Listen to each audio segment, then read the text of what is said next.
Oh my goodness, it has arrived. Check this thing out.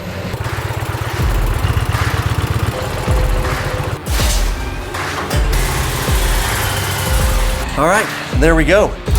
Indian Pursuit in the stable. Not gonna spend a lot of time there. I'm gonna put some miles on this thing. I wanna get this bike out on the road. I wanna put a lot of miles on it. I wanna spend a lot of time in the saddle. And then of course, I can give it a real world biker review and give you all the information so you can make a decision on if this is the right bike for you. Oh, and quick shout out to Indian and their marketing team for sending me this bike. No strings attached, so my review can be fair and balanced.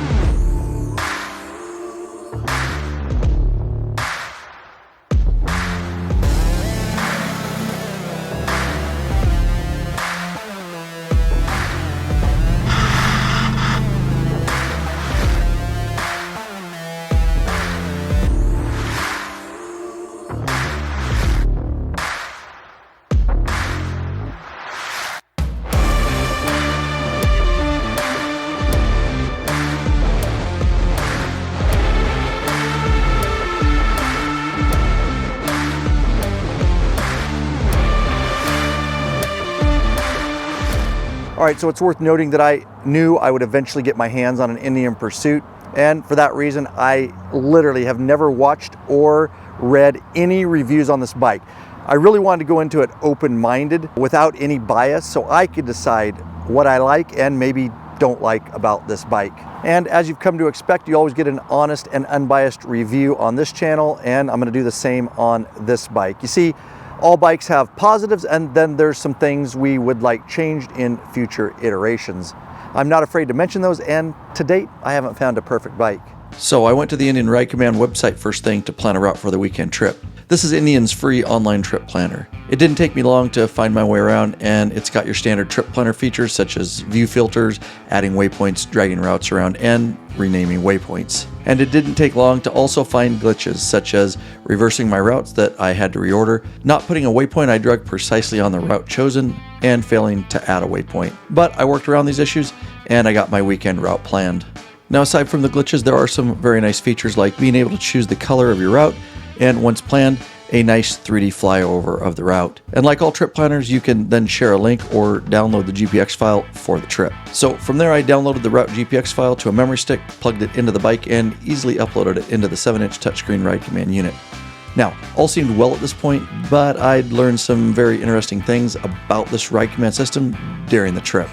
And well, I'll explain that all to you a bit later. I also paired my Bluetooth headset to the Ride Command unit and then plugged my iPhone into the USB port in the right storage compartment, as this is all required to activate Apple CarPlay. And if you're wondering about Android Auto, well, I'll cover that a bit later. So I also needed some very basic necessities on this loaner bike before heading out. So I quickly installed our famous Biker Gripper cell phone motorcycle mount, which only takes a couple of minutes and is available exclusively in the law-abiding biker store for Harley and Metric. And I'll put a link in the description. And you'll quickly find out why it's the best-selling motorcycle cell phone mount in the world when you check it out in our store. And although I needed one other major necessity, I didn't have one on hand and I'd have to deal with that the next day. All right, here we are pulling into the law-abiding biker store facility. Come on in.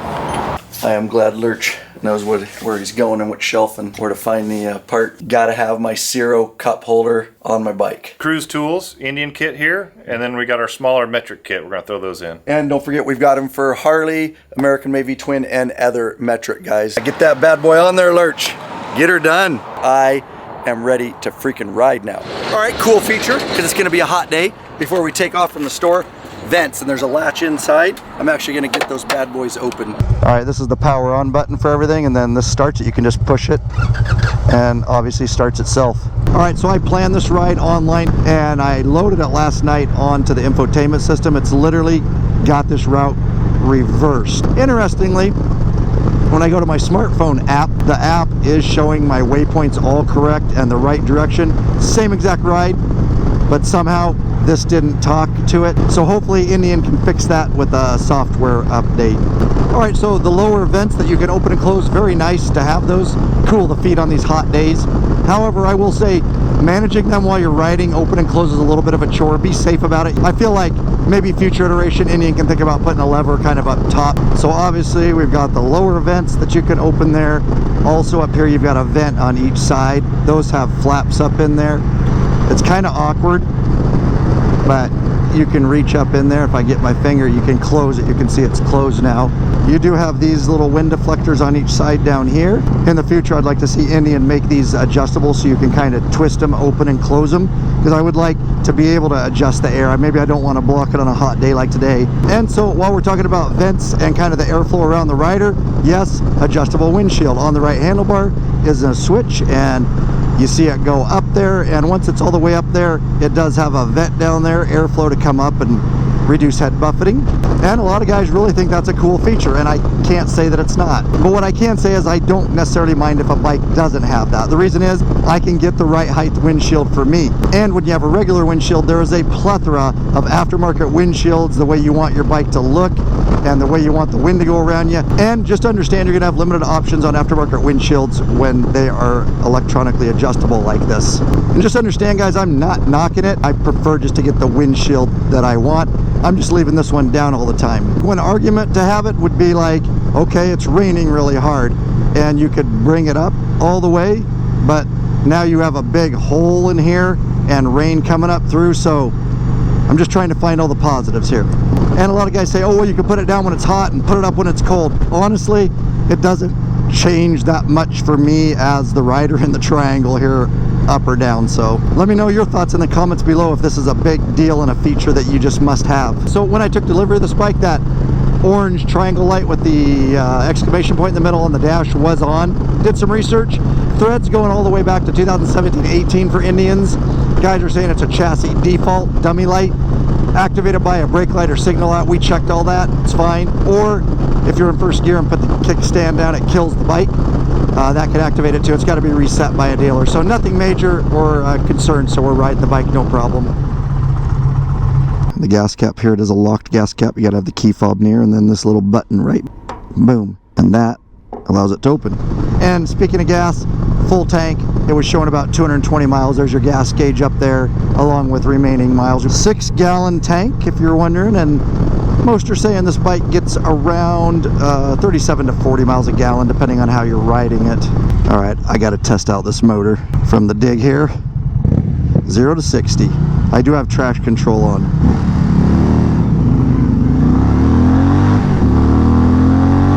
.60 right there. No lack of power.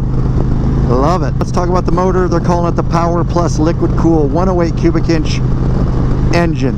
CCs, that's 1768. 122 horsepower, 128 foot-pounds of torque. They're saying at about 3,800 RPM, and I've been testing that. All right, cruise control obviously over here. I'm set at about 75, and it looks like we're about 3,100 RPM there. 6-speed transmission. All right, so we're down in first here. Yeah, just with throttle blipping it there, I'm bringing the front wheel off the ground. That's just a throttle wheelie, and then if we clutch wheel it, oh yeah, you can really bring it up. So when I'm down in first gear, you know, throttle blipping it or just clutch wheeling in a little bit, definitely in first gear, that 3,800 RPM, it definitely reacts right there in that range. It's very, very noticeable. All right, about ready to put some work in on this motor here. Throttle time. Get past some of these cars.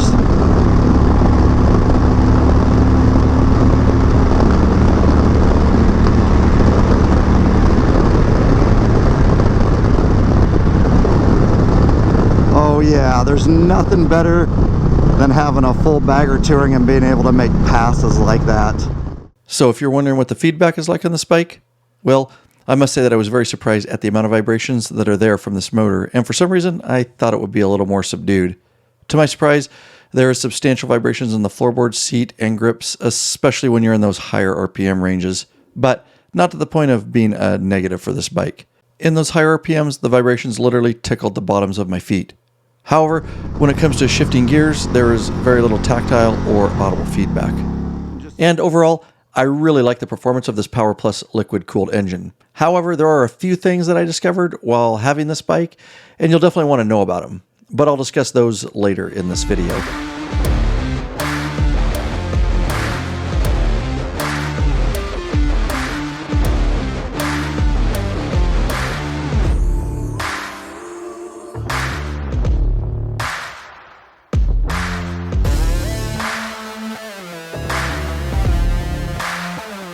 And having ridden this bike all day long and well into dusk each day, the bugs, well, they took their toll. Easily fixed though, and that's why we don't ride without the slide. Yep, I pulled out my handy travel-size BUGSLIDE waterless motorcycle cleaner and cloth. So not only does BUGSLIDE easily remove the bugs and grime, but it leaves a protective coat on your bike, making everything come off that much easier next time. It's available and always in stock in the Law Abiding Biker store. We appreciate your support. Link in the description. Yep, tried and tested for many years now by the crew here, and it's absolutely our #1 go-to waterless cleaner. Use it on paint, chrome, plastic, leather, synthetics, helmets, shields, and more, and yes, even that denim paint. And after I got this beautiful bike looking sharp, it was time for more testing. And so I was doing some research on this infotainment system. You can add a subscription to it for $100 a year. Ride Command Plus is what they call it. Basically it adds live weather and traffic to the integrated system, different intuitive destination search and vehicle location and health. My further research, this is just what I found on Indian's own website. 39 reviews, 1 star total. Reading the comments, people are not happy with the service.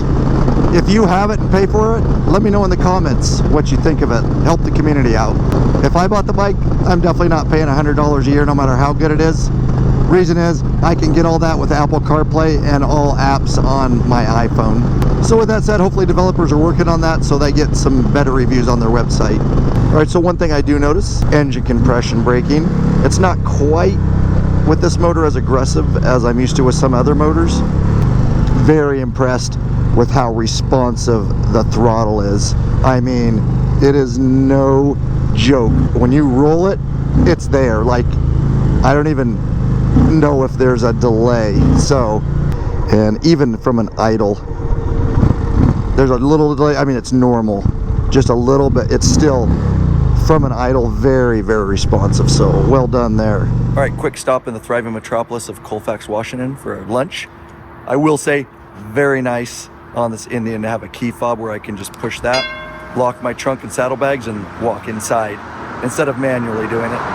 And I haven't had a chance yet, but I'm actually gonna adjust the suspension electronically, the preload, to my weight, which is a nice feature if you get the premium package. And so on the front, we've got 43mm inverted forks, no adjustments on those. It's 5.1 inches of travel on the front forks. Rear suspension is a Fox single shock, monoshock on the back, 4.5 inches of travel. Just hit some good old nasty alleys here, and I'll hit this one real good right into it. With that curb and everything. Oh, that was a good one there. Oh, that one knocked me out of the seat just a little bit. And it's handling it. I mean, stock suspension here, guys. Ooh, traction control kicked in there a little. Here's a good one. Oh.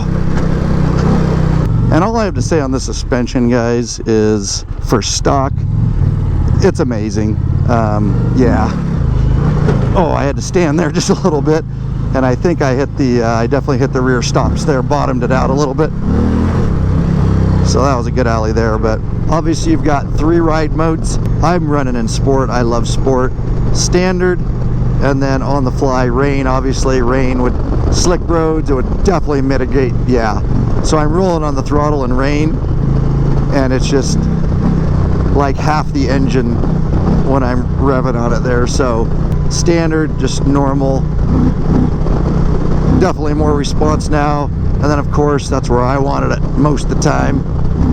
That's where you get everything there. So one thing I noticed on this bike right away when I got it, which it's not good or bad, it's just be aware of it, is make sure you push this button all the way. Obviously these auto lock with the key fob along with the saddlebags, very nice feature there. But if you don't push this all the way, these won't unlatch all the way, and you just slam it against trying to get it closed. But once they're open all the way, I did notice that you can't push this and real hard and try to get it to latch quietly. I was surprised, and it's just the way it works. Even dropping it there, that's not going to latch it. There's not going to latch it. You really have to slam it to get it to close. So not good or bad, I guess, but something to be aware of. All right, this next feature I am very stoked about, and that is this is a stock trunk.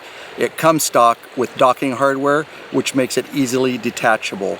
It comes off literally in like 30 seconds. 2 levers on each side, quick release, pop it, 2 quick release plugs, and you take this thing right off, goes back on just as easy.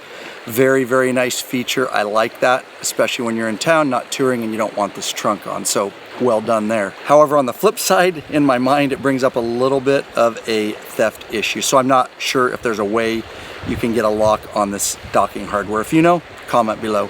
All right, and so what I'm about to say in regards to the opening of the trunk is neither a pro or con. It really comes down to personal preference and does it fit your personal needs. All right, guys, real quick, and we'll get right back into your video. A lot of man hours, effort, and of course finances go into keeping this YouTube channel going strong.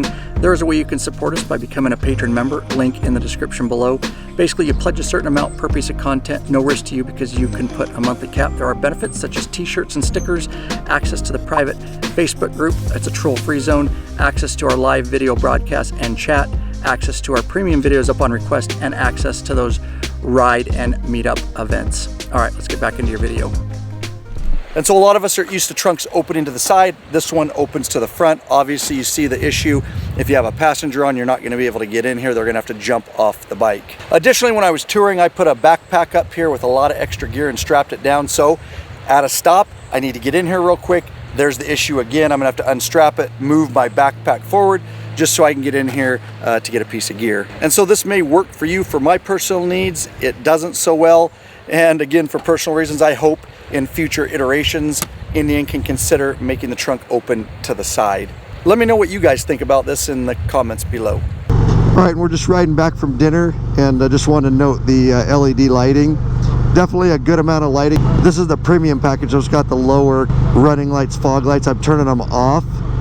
And then I'm going to go ahead and turn them on here. You can see the extra light that adds, and then I've got dim over here. There's bright. All right, so this is the Indian Pursuit Dark Horse.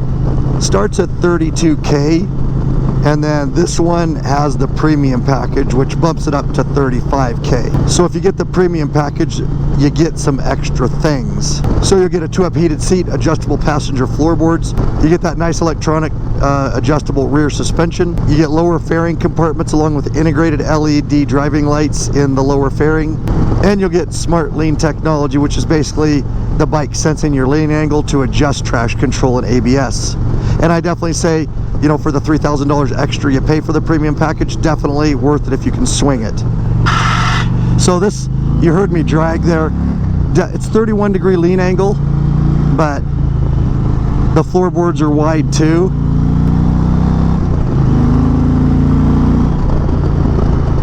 But the transitions are nice. Shift down there. And like I said, that compression's just not quite as, like, usually on other bikes you shift down, it's like really brutal how quick it slows you down. This is definitely more gradual, which isn't good or bad, just something you should be aware of if you do a lot of shifting up and down like I do when I'm riding corners more aggressively. So steep one here. But yeah, it drags pretty easy. So I mean, it is a touring bike. It feels pretty solid in the corners, the suspension and all.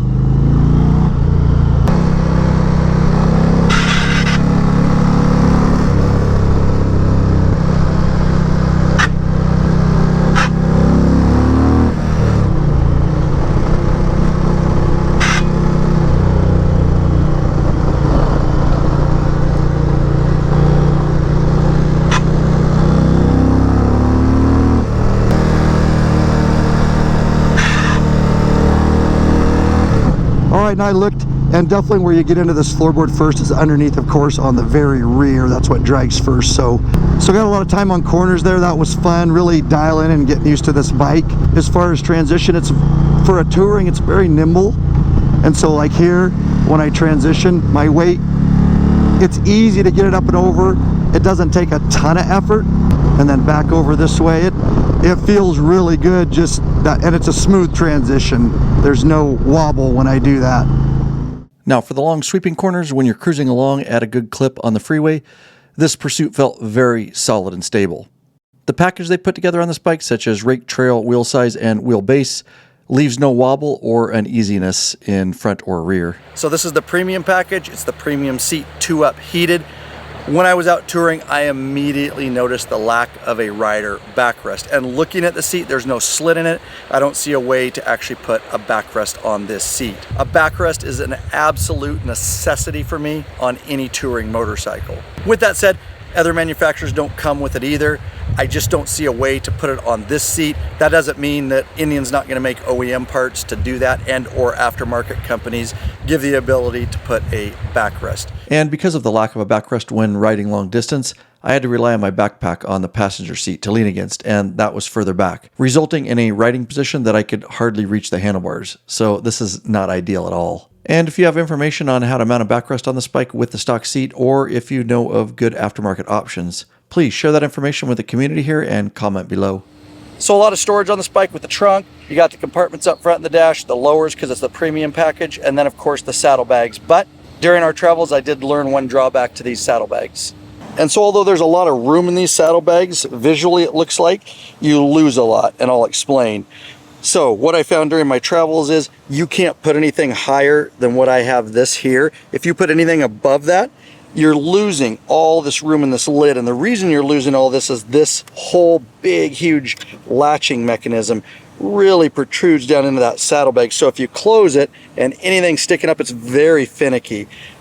So they look big, but you're losing all of the space up here in the lid of the saddlebag. So I wish they could change that and put it somewhere else or thinner on future iterations. So the exhaust, pretty beefy, 2 into 1 into 2, single pipe out each side. And for stock, you know, it sounds decent. Now, there is traction control on this bike, and I like that you can turn it off. It is worth noting that traction control is much less aggressive when in sport mode, still allowing the rear tire to spin quite a bit if you roll the throttle all the way back. And of course, if you switch to standard mode, traction control kicks in a bit more. And then when in rain mode, it really dials back the power to that rear wheel, making the bike more forgiving in those sorts of environments. All right, so I just want to get a feel of what this bike's all about when it comes to low speed maneuvers, you know, balance and clutch and bar lock and all that kind of stuff. All right, so let's just bring it into a left-hand bar lock. There it is. And I'm just working the friction zone, my throttle there. Nice. Okay, and right hand bar lock, and right into a left hand bar lock, back up into a right hand. Good transitions. And throw this bike around pretty good. Back into a left hand bar lock there. So one thing I'm noticing, just, you know, each bike's different. This Indian definitely has a wider friction zone, if you will.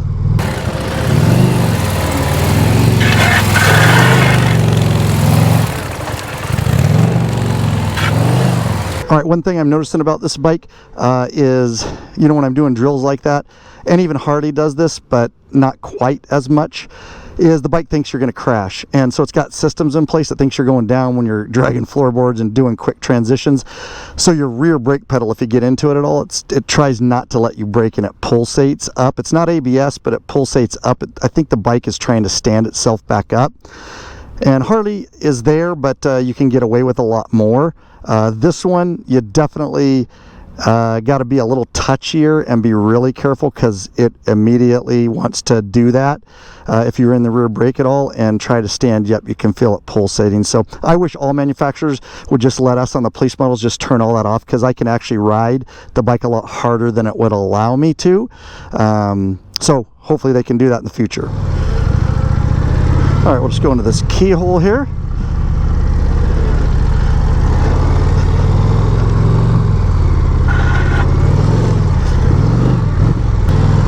All right, going the other way this time.